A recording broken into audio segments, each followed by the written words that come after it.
انبیاء نے اپنے اپنے خطبے دیے۔ اب حضرت آدم علیہ السلام نے سب سے پہلا خطبہ دیا اور حضرت حضور علیہ السلام نے سب سے آخری خطبہ دیا۔ حضرت آدم علیہ السلام نے کیا خطبہ دیا؟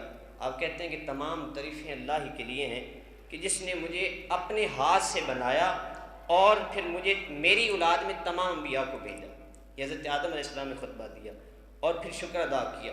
پھر حضرت نوح علیہ السلام نے خطبہ دیا کہ تمام تعریفیں اس رب کے لیے ہیں جس نے میری دعا کو قبول کیا، مجھے طوفان سے بچایا، میرے دشمنوں کو طوفان میں غرق کر دیا اور مجھے نبوت اور رسالت سے سرفراز کیا۔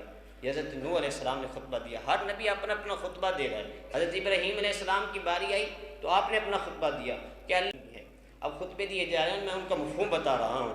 حضرت ابراہیم نے یہ کہا کہ اللہ تیرا شکر ہے کہ تو نے مجھے اپنا خلیل بنایا، مجھے اپنا دوست بنایا اور تو نے مجھے نار نمرود سے نجات دی، مجھ پر آگ کو سلامتی والا بنا دیا۔ حضرت ابراہیم نے یہ خطبہ دیا۔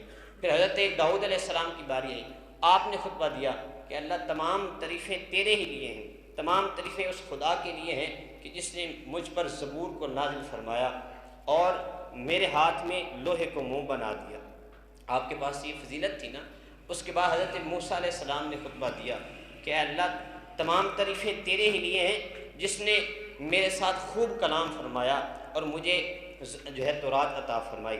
حضرت موسیٰ نے خطبہ دیا۔ حضرت سلیمان علیہ السلام نے خطبہ دیا، اے اللہ تمام تعریفیں تیرے ہی لیے ہیں، اس رب کے لیے ہیں کہ جس نے مجھے ایسی بادشاہت عطا فرمائی کہ میرے بعد کوئی بھی ایسا بادشاہ نہیں آئے گا کہ جسے جو مجھے بادشاہت دی گئی کوئی بھی ایسا بادشاہت کے لائق نہیں ہوگا، ساری دنیا پر آپ کو بادشاہت دی گئی۔ اور اے اللہ تیرا شکر ہے کہ تو نے مجھے جنوں پر اور انسانوں پر اور ہواؤں کو میرے تابع کر دیا ہے۔ یہ سارے انبیاء نے خطبے دیے۔ اور پھر حضرت عیسیٰ علیہ السلام نے خطبہ دیا، اللہ تمام تعریفیں تیرے ہی لیے ہیں کہ جس نے مجھے زبور اور جس نے مجھے تورات اور انجیل کا علم دیا اور جس نے مجھے یہ جو ہے ایک علم عطا فرمایا اپنے حکم سے کہ میں اگر کسی کو تیرے حکم سے کہتا ہوں تو وہ مردہ ہوتا ہے تو وہ زندہ ہو جاتا ہے۔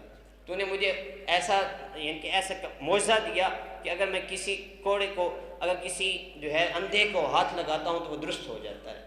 اب تمام انبیاء نے خطبے دیے اور آخر میں تیرے اور میرے آقا کی باری آئی اور کیا ہی عظیم خطبہ میرے آقا نے ارشاد فرمایا۔ جھوم جھوم کر اس خطبے کو سنیے کہ کیا حضور نے فرمایا کہ اللہ تمام تعریفیں تیرے ہی لیے ہیں جس نے مجھ کو رحمت للعالمین بنا کر بھیجا ہے۔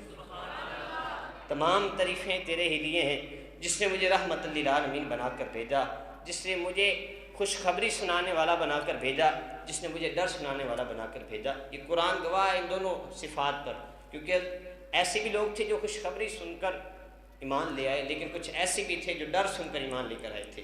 تو جہاں میرے آقا خوشخبری سنانے والے ہیں وہاں میرے آقا ڈر سنانے والا ہے، جہاں میرے آقا اخلاق والے ہیں وہاں میرے آقا جنگ والے بھی ہیں۔ یہ آقا کی صفات ہیں، اخلاق اور جنگ دونوں ساتھ تھی۔ بہرحال حضور نے خطبہ دیا کہ تمام تعریفیں اس اللہ کے لیے کہ جس نے مجھ پر ایسی کتاب نازل فرمائی جو حق و باطل میں امتیاز کرتی ہے، جو حق و باطل کو جدا کرتی ہے۔ یعنی حضرت داؤد علیہ السلام نے کہا کہ اللہ تیرے شکر کہ تو نے مجھے زبور دی۔ حضرت موسیٰ نے کہا کہ تو نے مجھے تورات دی۔ حضرت عیسیٰ نے کہا کہ تو نے مجھے تورات اور انجیل دونوں کا علم عطا فرمایا۔ اور ہمارے نبی نے فرمایا اللہ تیرا شکر ہے کہ تو نے مجھے قرآن عطا فرمایا۔ اب حضور خطبہ دے رہے ہیں اور کہا یہ بات دیکھیے، اللہ تیرا شکر ہے کہ تو نے میری امت کو بہترین امت بنایا ہے۔ الحمدللہ یہ ہماری حضور کی امت کی شان ہے، ہم گناہ گاروں کی شان ہے۔ حضور فرما رہے ہیں انبیاء سارے کھڑے ہیں اور خطبہ دے رہے ہیں میرے آقا کہ تمام اللہ نے میری امت کو تمام امتوں سے افضل بنایا، بہترین بنایا، بھلائی والا بنایا۔ اور جو اگلا جملہ حضور نے فرمایا وہ یہ ہے کہ اللہ نے میری امت کو پہلی اور آخری امت بنایا ہے۔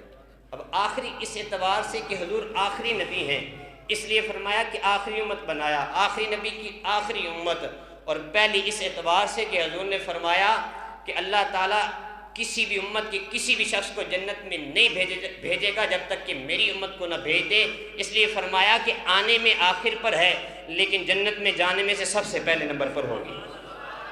حضور کی امت سب سے کیا فرمایا، پہلی بھی امت میری اور آخری بھی امت میری۔ اور آخر میں کیوں رکھا کہ ساری امتیں آئیں، جب پچھلی امت آئی تو اس کو اگلی امت کے گناہ پتہ چلے، لیکن کہا محبوب تیری امت کو آخر میں بھیجوں گا، جو گناہ کرے گی پہلی امت کو پتہ نہیں ہوں گے۔ یہ ہمارے لیے اللہ نے انتظام کیا اپنی محبوب کی امت کے لیے۔ حضور نے خطبہ دیا اور خطبہ دے رہے ہیں کہ اللہ تیرا شکر ہے، تمام تعریفیں تیرے ہی لیے ہیں جس نے میرے سینے کو کھول دیا اور مجھ سے بوجھ کو اٹھا لیا اور میرے ذکر کو بلند فرمایا۔ یہ حضور خطبہ دے رہے ہیں۔ اب خطبہ دیا، تمام انبیاء کرام وہاں ہیں، اور حضور نے کہا کہ اللہ تیرا شکر ہے کہ تو نے مجھے اپنا جو نام تیرا رؤوف الرحیم ہے، رحم کرنے والا مہربان، جو تیرا صفاتی نام ہے، تو نے مجھ کو بھی عطا فرمایا ہے۔ یعنی حضور اللہ بھی رؤوف الرحیم ہے اور حضور بھی رؤوف الرحیم ہے، یہ حضور کے صفاتی نام میں سے ہے۔ جب حضور علیہ السلام کا خطبہ مکمل ہوا، اب فیصلے کی باری آئی، تو حضرت آدم علیہ السلام نے فیصلہ کیا، اے سارے کے سارے نبیوں، میں نے تمہارے بھی خطبے سنے، میں نے حضور کا بھی خطبہ سنا، اپنا بھی میں نے خطبہ دیا، لیکن میں اس بات پر پہنچا ہوں کہ ہم سارے کے سارے پیچھے رہ گئے ہیں، جو سب سے اچھا خطبہ دیا ہے وہ حضور علیہ السلام نے دیا ہے۔ ہم میں سے